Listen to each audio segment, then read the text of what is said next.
Yesu nashimwe. Amen. Luka igice cya 6 mwandike 6 muze gusoma kuva ku murongo wa 37 gushika ku murongo wa 42. Naho tuza kubona uyu muntu novuga ngo mpwemu yari yamaze kumuvamwo, ahubwo muri we asigaye yumva ari umuntu wo kuraba abantu mu bundi buryo.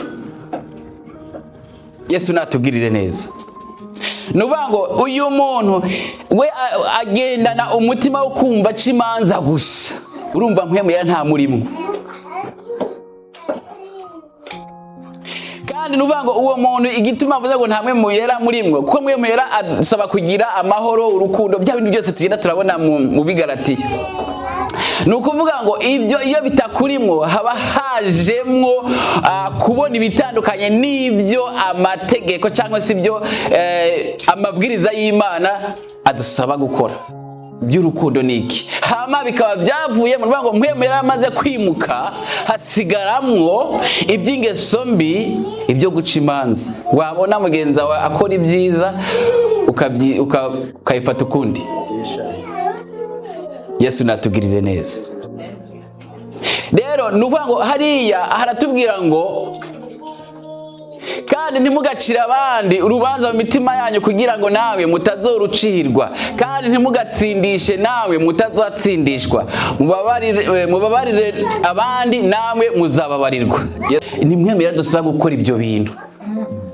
Niba dusaba gukora ibyo bintu ntitugaca imanza kandi tubabarire. Nuvuga ngo mpwemu yari muri wowe agukoresha muri ibyo bintu ukababarira, ntabyo guca imanza. Kubona umuntu ugatangira kumucira imanza mu mutima wawe, zamura gatonya mutange namwe muzahabwa urugero rwiza rutsindagiye rucugushije rusesekaye, nirwo muzagirirwa, kuko urugero mugeramo ari rwo muzagirirwamo namwe. Yesu natubabarire.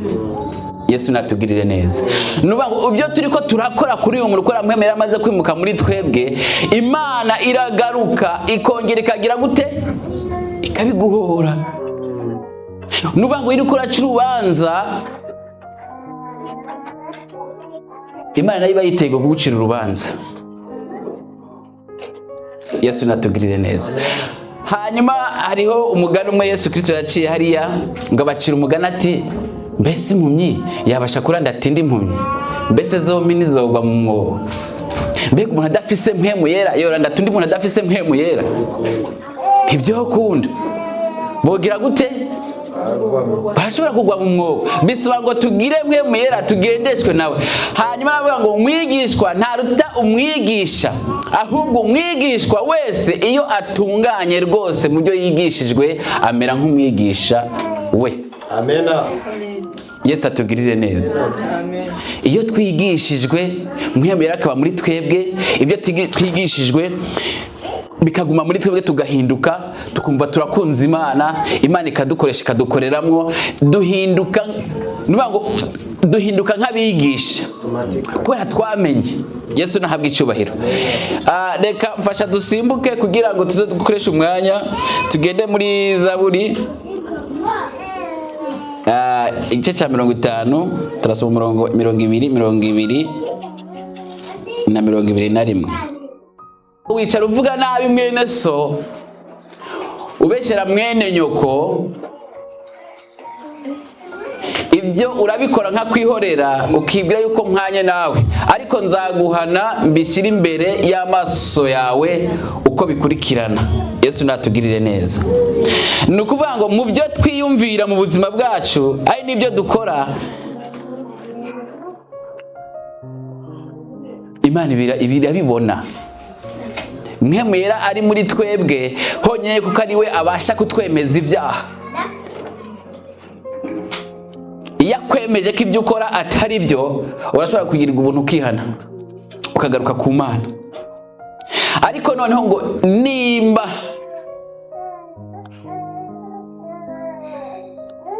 ushobora kubona mwene so, kutwicaye hano twese turi bene data, Yesu natugirire neza, ukamubona ukamucira urubanza, urumva we nta mpwemu yera akurimwo. Tusipoze ko urimo uracira urubanza urongowe na mpwemu yera, ibyo akora bikoreshwa na mpwemu yera. Akarore tuvuge nka mwene data atambutse hano, mpwemu yera aramukoresheje.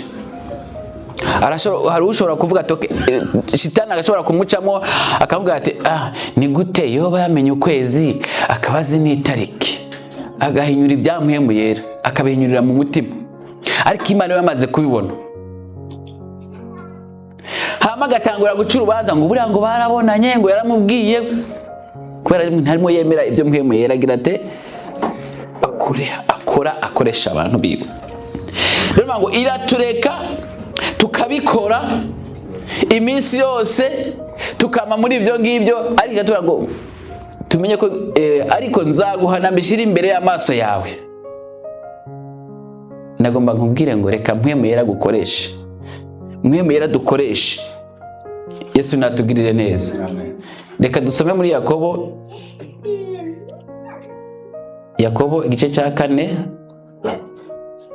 umurongo wa 11 n'umurongo wa 12. Bene data ntimugasebanye, twasomye mu Kinyarwanda no munsi. Bene data ntimugasebanye, usebya mwene se cyangwa agacira mwene se urubanza abasebya amategeko. Bimwe twari ko turavuga, Imana nimba hari ibyo yashinze yuko tubibamwo tukagendana nabyo tukabibamwo nk'ibyacu nk'uko mwe mwera yifuza ko tubibamwo, ariko ugasanga hariho nk'umuntu ashobora gusebya mwene se akamuvuga nabi akamucira urubanza.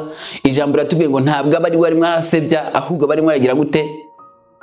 Abasebya iki?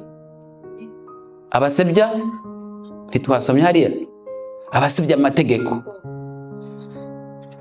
Imana yashinze ko tugororoka tugakora imirimo myiza, hanyuma nyuma y'iyo mirimo myiza kwa kugoroka kwacu no kugira neza nk'ibyo mwe mwera yifuza ko tubamo tugendana nabyo, iyo habayeho umuntu ashobora kubiga cyangwa se kubisebya cyangwa se kukugayira umutima akabona ko ibyo ukora muri we mbona ntibimwubaka, sinezerewe, mbona ibyo akora ari ubwishime ari iki, nuvuga ngo hari ijambo ry'Imana tubwiye ko uwo muntu ntabwo abagaya ahubwo abagaya iki? Amategeko yashinze ko ukora gutyo. Cyo gituma Imana izikamuhana.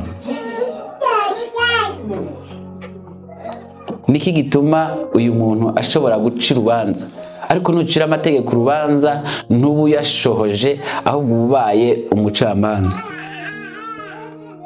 Mbega ubu umucamanza gutukiri mu isi. Ijambo ry'Imana tubwira yuko igihe kizagera abera abagororotsi bamaze kuduzwa bagahabwa aho bicara, bagahabwa n'ibitabo, bagatangura guca imanza. Ariko abantu dutanguye guca imanza tukiri hehe?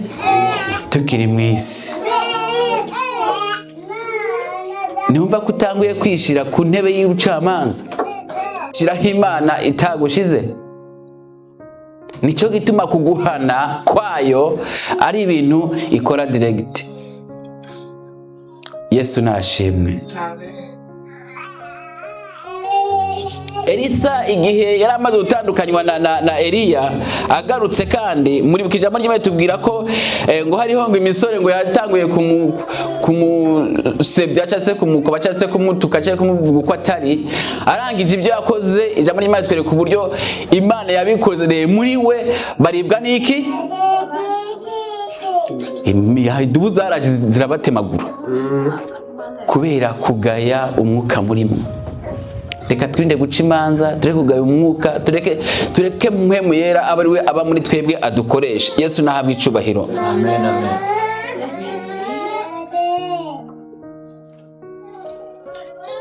Reka twitandukanye n'ingeso mbi, twitandukanye n'ibidahesha Imana icubahiro, ahubwo dushakishe ubwami bw'ijuru, dushakishe ijuru. Kuko ijambo riratubwira ngo mushaka ubwami bw'Imana, hama ibindi bigire gute? Ibindi biza ari inyongera. Nicyo gituma rero Kristo nawe yagerageje kuzara twigisha akoresheje imigani, akatwigisha mu buryo bw'imigani, agereranya ubwami bwo mu ijuru uko bumeze. Yesu nashimwe. Agereranya ubwami bwo mu ijuru uko bimeze. Bisaba ngo mbega ni gute nshobora gushakisha ubwo bwami? Reka dusome hano tujarukije kugira ngo dusoze Matayo igice cya 13 murongo wa 24.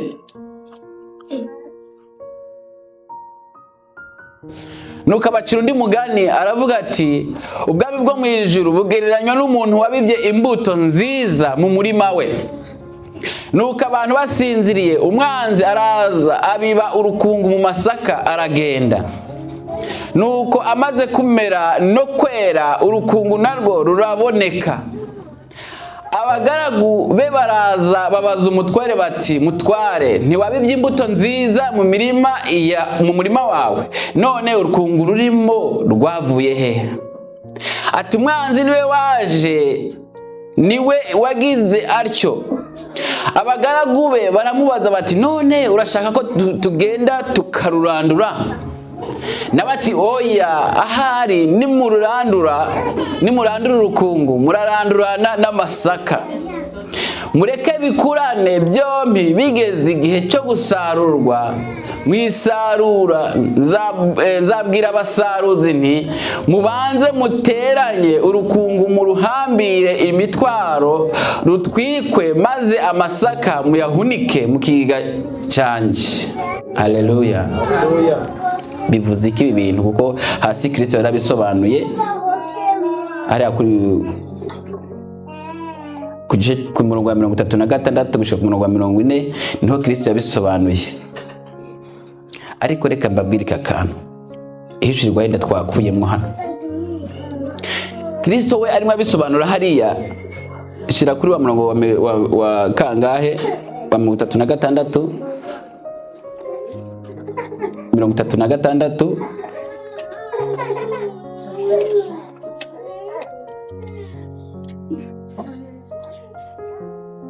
Niho yatangiye kubasobanura bavuga ngo maze asezera ku bantu, yinjira mu nzu. Abigishwa be baramwegera bati dusobanurira umugani w'urukungu rwo mu murima. Imana ishimwe. Nagomba ndakubwira hariya mu bisanzwe ni ijambo ritwereka ngo iyo dusinziriye, gusinzira mu mvugo y'urukristo cyangwa mu mvugo y'ijuru ni nk'amasengesho make. Kudasenga, kubaho udasenga, uri umuntu nyine udasenga, uri aho ngaho uba usinziriye. Rero iyo udasenga mu buryo bwo kuba usinziriye, ni hamwe umwasi ari we Shetani araza kubera nta masengesho ari muri wewe, akagira gute? Akinjira. Iyo amaze kwinjira rero nta kindi akora, abanza akaguteza ubunebwe, ukumva gusenga ni gake gashoboka. Emwe nugiye no kuryama ukumva usenga usinzira, cyangwa ukaja ku gitanda ukwega kuvura ugapfuka amaguru ugasenga wicaye ku gitanda, ugaheruka utangura ukagira ngo wahereje ryari, kubera ubunebwe Shitani amaze kugira gute? Kwinjiramo. Rero ubunebwe kubera ari umwasi w'iterambere, bituma no gutera imbere mu buryo bw'impemu bidakunda. Kandi iyo umaze kwinjirwa n'iyo mpemu mbi ya Shitani, nta kindi ari bukore nuko atangura kwinjira mu mutima, akakwinjiramo akubwira bya bintu twamye turabona hariya byo guca imanza, kubona ibintu uko bitari, kudakunda bene so, ugatangura kumva umengo no kuja gusenga ntavyo nkeneye. Ni ukuvuga ngo uhura n'ibitero byinshi. Yesu atugirire neza. Rero ni ukuvuga ngo iyo ibyo wamaze kuhura nabyo, kwa guca imanza, kwa kubona ibintu uko bitari,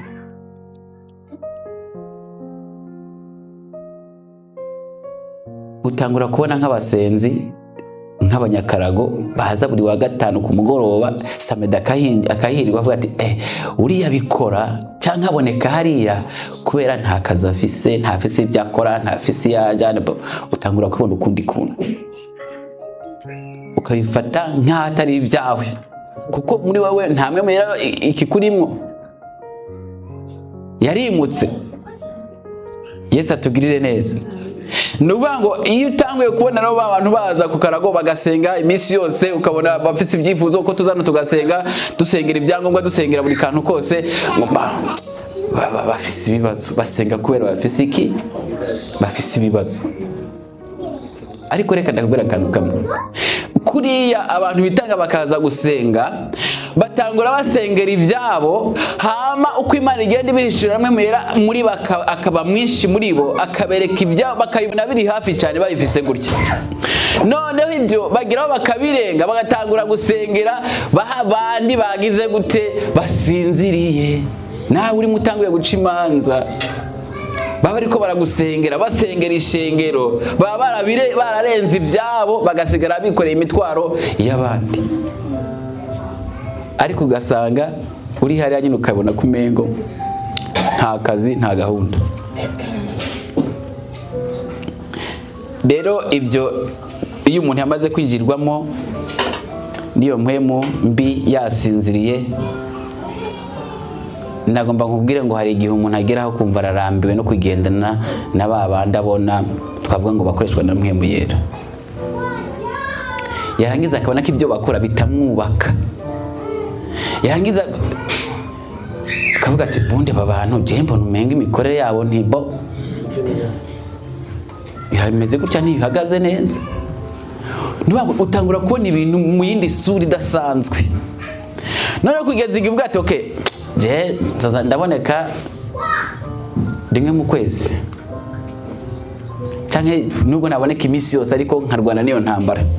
Naza nicaye hariya ukabona mpari ntahari, ndiko ndabona ibintu uko bitari, kubera mwemera amaze kwimuka nta rukundo ngira, namaze guhinduka ikindi kintu ntazi. Yesu natugirire neza. Ni ukuvuga ngo uyu muntu rero igihe kiragera, kubera iyo ntambara arwana nayo, bikazarangira yenda agusezeye, cyangwa ati je vraiment ibya hano mbona bitanyubaka, nkigendera. Ndabona ibyo mbere yakora ntibinyubaka, nkumva nyine mugize umuntu araho, kubera ari inshuti na pasiteri uyu ubwo nyine bo kozi w'Imana yatubwiye hano ahagaze avuga ubutumwa ati Kristo yakunda Yohana, hama Petero agakunda uriya.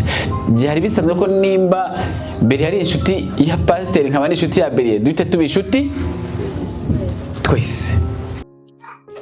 Ariko uyu muntu muri we mwemera amaze kwimuka, arangije abona ibintu uko bitari, nta kindi muri we abona ni ukumvuga ndumva ntagendana na bariya abantu, agatangura guca inzira yiwe, agatangura kumva kumengo kubana n'abasenga n'abakozi b'Imana, kubana n'abanyeshengero muri we bisigaye ari umutwaro, bisigaye ari umutwaro.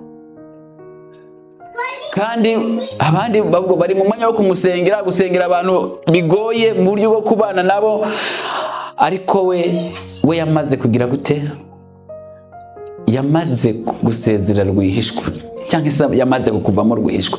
Uyu rero ni wa wundi wasinziriye, amasengesho yabaye make muri we, nta kindi cyakurikiye nuko Shetani yinjiye akamuteramo kubona ko ibintu biri aho bitamunezereye, bitari ibyiwe, atabikunze, yarangiza akabiva muri makiri ijambo ry'Imana.